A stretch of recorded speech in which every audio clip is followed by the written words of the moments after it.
This is an old Victrola, and this is sound is basically created by vibration.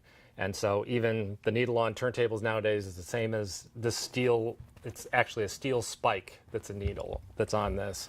And so this is a little portable one that people used to have. It's got a crank in here, which you pull out and put in there. And when I was a teenager, I was a comic book kid when I was really young, and a nerdy comic book baseball card kind of guy.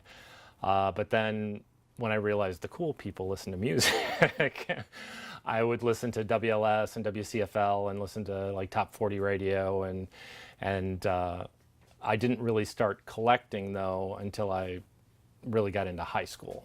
82 is the peak of vinyl, and then 83 cassettes took over, and by 85 or 86 CDs were the main format. Vinyl was the big format, but it was right on the peak of coming down. And actually at that time cassettes were the big format, which most people forget nowadays. There was that brief period of time for a year and a half where everybody had a Walkman, a boombox, car stereo, and cassettes were really actually the biggest form, and then CDs took over. I moved up here with an old roommate, and I got a job at a record store for the first time. I tried all the time applying to record stores, and I could never get in one. Now I'm on the opposite side where I have to tell kids, I don't have a job for you. So but I worked at a chain store. I worked at a Music Land in Woodfield. It was right at the time when CDs were becoming in fact, we were one of the first test stores with CDs. But it was in the Michael Jackson era. The first day I was working there, I unboxed a box of records. I was like, oh, 100 Thriller. Huh. 100 Thriller. I mean, it was right at that time when Thriller was big. Well, this used to be a store called Secondhand Tunes. It's been in the neighborhood for about 42 years. I worked for the original owner, and I started 35 years ago. It was a chain called Secondhand Tunes. There were 7 or 8 stores throughout the city.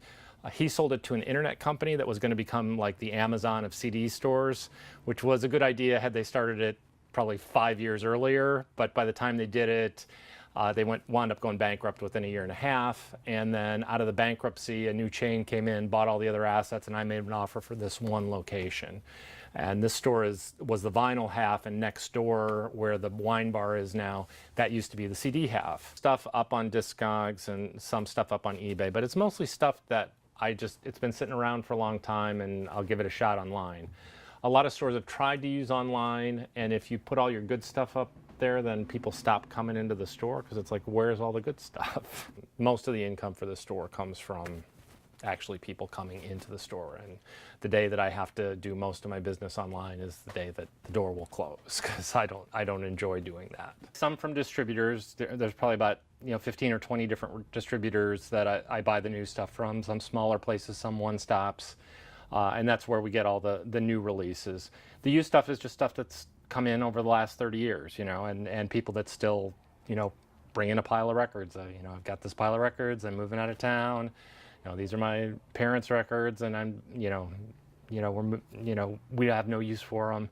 So that's how we get our used stuff. And you can probably speak to this too, but I mean, kids that live in a virtual world, something physical and tangible and touchable has a real cachet. It's like it feels different, and it feels like a cool thing to do. And it is a cool thing to do, and will they still do it 15 years from now, or they'll go, oh God, I can't believe I'm lugging all these records around still, and oh, I gotta find a needle still, my turntable's busted, and so it takes a lot more effort to maintain being a record person. And whether all the millennials will, in 15, 20 years still be record people, there'll always be record people.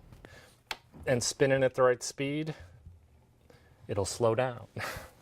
So you got to give it some crank. And then this is the needle here.